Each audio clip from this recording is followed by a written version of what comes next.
तो शुरुआत करेंगे मैथ्स, इंग्लिश, ये सभी चीज़ों के बारे में। लेकिन इसके पहले मैं आपको एक छोटी सी आज जो बात मैं आपको बताना चाहता हूँ, हालांकि मेरे बारे में आप जानते भी हैं। मैं आपसे एक छोटी सी ये ना मतलब यहाँ पे शेयर करूँगा कि जैसे आप लोगों को क्या लगता है कि मतलब एक ही दिन में सिलेक्शन हो जाता है। अगर मान लो कि पिछली बार भी कई ऐसे लोग थे जिनका 2022 में सिलेक्शन नहीं हुआ, तो उन्होंने ऐसे सोचा कि यार मेरा तो लाइफ ही ख़त्म है, मेरा तो करियर ही ख़त्म है। तो एक छोटी सी मैं ना आपको एक पूरा पूरा थोड़ा सा केस बताऊंगा मैं आपको। मेरे जैसे पेपर जितने भी हुए, जैसे मानो मैथ्स में, इंग्लिश में, रीजनिंग में, हमेशा प्री में जो रहा वो स्कोर कितना रहा, 50 आउट ऑफ 50 रॉ स्कोर सभी पेपर में। मैं नॉर्मलाइज स्कोर की बात नहीं कर रहा हूँ, रॉ स्कोर की बात कर रहा हूँ, जिसका स्कोर कार्ड भी मैंने यूट्यूब पर डाल रखा है। इसके अलावा यहाँ पर सीजल के 19 के माध्यम से मैं एक्साइज इंस्पेक्टर सेलेक्टेड हूँ। नए मतलब इसके बाद मुझे पेपर किसी और देने की ज़रूरत पड़ी नहीं, आप लोगों को पढ़ाने लगा तो फिर बाकी मुझे लगा कि कभी आवश्यकता है इस चीज़ में। उसके अलावा अगर हम बात करते हैं CHSL के बारे में, तो इसमें जो हमारा ऑल इंडिया रैंक है वो 114 है। मैं आपको ये सारी बातें क्यों बता रहा हूँ, अपनी अचीवमेंट बतानी क्यों ज़रूरी है? इसलिए नहीं कि अपने आप को प्रूव करना है, इसलिए कि कुछ बातें आपको बतानी है, आपको समझानी है, वो समझिए। इसके अलावा मैंने मतलब CDS के भी पेपर भरा था और 3 बार, और तीनों बार मेरा CDS हो गया। कभी मैंने NTPC का, रेलवे का, कोई और मतलब बहुत ज़्यादा ट्राई किया नहीं, इन चीज़ों के पीछे भागा नहीं। बड़ा लिमिटेड मेरा कंसर्न होता था कि भाई मुझे सीजल निकालना है तो सीजल ही निकालना है, इसी के ऊपर ज़्यादा कंसंट्रेशन था। लेकिन सबसे बड़ी बात है कि क्या ये दिन मतलब ये जितने भी अचीवमेंट्स हैं, क्या वो एक दिन में आ गई यहाँ पे? कि क्या ये सब एक ही रातों रात में हो गया कि हाँ मैं आया, पर्टिकुलर 4 किताबें पढ़ी, सिलेक्शन हो गया? ऐसे नहीं होता है, आपको इस बात को समझना पड़ेगा। आप एक एग्ज़ाम तुक्के से निकाल सकते हो सके तो, वो भी मतलब last cut off what of करके। लेकिन अगर आपके कई सारे एग्ज़ाम निकले हुए हैं, चाहे सीजल की बात कर लो, CHSL की बात कर लो, CPO की बात कर लो, या आप CDS की बात कर लो, ये सारे एग्ज़ाम्स आपने निकाले, यानी इसका मतलब आपने डेफ लेवल की पढ़ाई की है। तो ये आपको समझना पड़ेगा कि ये क्या रीज़न था मेरे बैक टू बैक इतने सारे गवर्नमेंट जॉब निकालने का। तो वो यहाँ पर एक चीज़ था, और वो थी मेरी मेहनत। लेकिन उसको भी मैंने तरीके से किया। अब मैं आपको बताता हूँ कि ये सारे एग्ज़ाम मेरे आज निकले हैं, लेकिन इसके पहले एक छोटा सा इंसिडेंट एक और हुआ था। और वो था कि 2018 में SSC का मैंने पहला सीजल का अटेम्प्ट दिया था। और तब मेरी तैयारी अभी हो ही रही थी, ड्यूरिंग प्रिपरेशन था। और उस समय मेरी इंग्लिश भी बहुत ज़्यादा कंप्लीट नहीं थी, रीजनिंग भी बहुत ज़्यादा कंप्लीट नहीं थी। भगवान के दया से प्री में 170 नंबर आ गए थे। ठीक है, नॉर्मलाइज्ड स्कोर था 170 नंबर। उसके बाद जो है मेंस में भी बहुत अच्छा स्कोर रहा, लेकिन लास्ट लास्ट तक जाके 1.4 या समथिंग मार्क्स से अपन रह गए थे यहाँ पे। ठीक है, तो अच्छा हुआ जो यहाँ रह गया, मैं बहुत खुशनसीब मानता हूँ। आज मैं डिस्कशन भी कर रहा था टीम के साथ, मैंने कहा यार बहुत अच्छा हुआ कि 2018 में जो है ना सिलेक्शन नहीं हुआ, क्योंकि क्या पता इसमें टैक्स असिस्टेंट मिल भी जाता 2 नंबर होने की वजह से, तो मैं इतनी सारी चीज़ें नहीं कर पाता कि एक्साइज इंस्पेक्टर बनना है, ये बनना है, वो बनना है।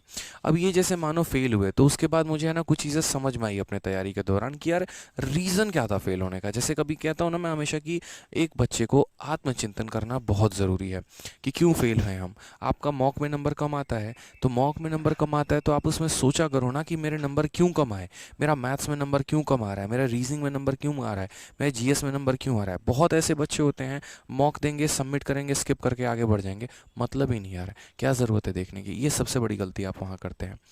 जब 2018 गए ना, तो उस रात तो मतलब काफ़ी निराश भी था, काफ़ी रोया भी।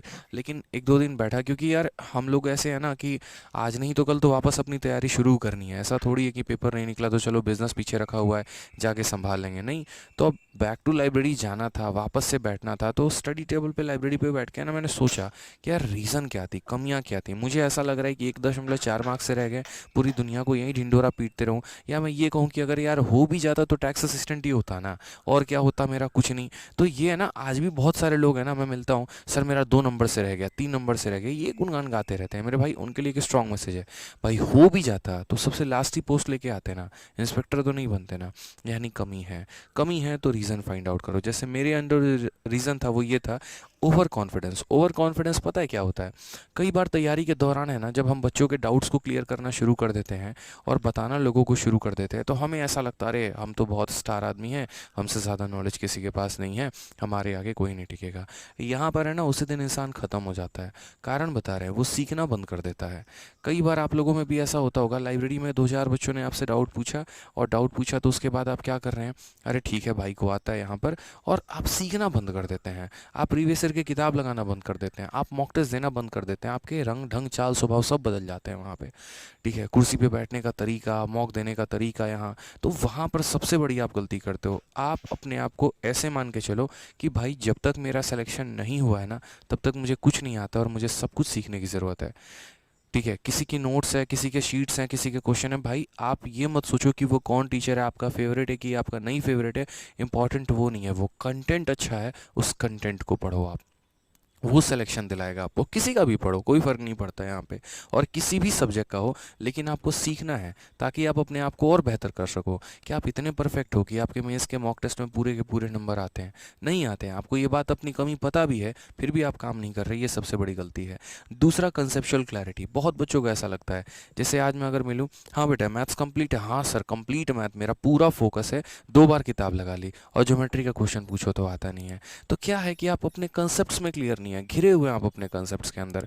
ठीक है, भटक रहे हैं चीज़ों को लेकर, मेंसुरेशन में कई ऐसे फॉर्मूला आप मिस आउट कर जाते हैं। वोकैबलरी अगर मैं बोलूँ कंप्लीट है, हाँ सर कंप्लीट है, क्या 1000 वोकैबलरी याद करने से इंग्लिश कंप्लीट मानी जाती है? वही बात है ना कि आपका याद किया हुआ शब्द आपके पेपर में आ गया तो आपका पेपर अच्छा जाएगा।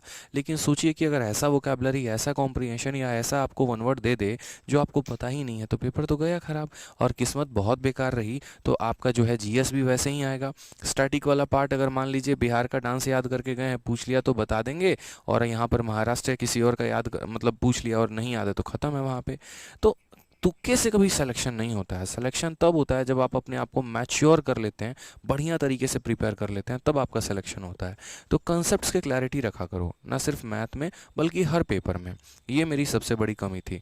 मुझे हमेशा ऐसा लगता था ना कि जीएस का कोई सीरीज़ देख लूँगा, किसी की 50 क्वेश्चन की वीडियो देख ली, किसी की कोई पीडीएफ निकाल ली, हो जाएगा। नहीं होता है ऐसे, डेप्थ लेवल तक तो पढ़ना ही पड़ता है। एक बार तो कंप्लीट इकोनॉमिक्स पढ़ना ही पड़ेगा, चाहे कुछ भी हो जाए। कंप्लीट बायो पढ़ना ही पड़ेगा, चाहे कुछ भी हो जाए। अफोर्ड नहीं कर सकते हो। और यार मैंने जब पेपर दिया था तो प्री प्री में ही इसका वेटेज था, आपके तो प्री और मेंस दोनों में यहाँ पर आ रहा है, तो आपको तो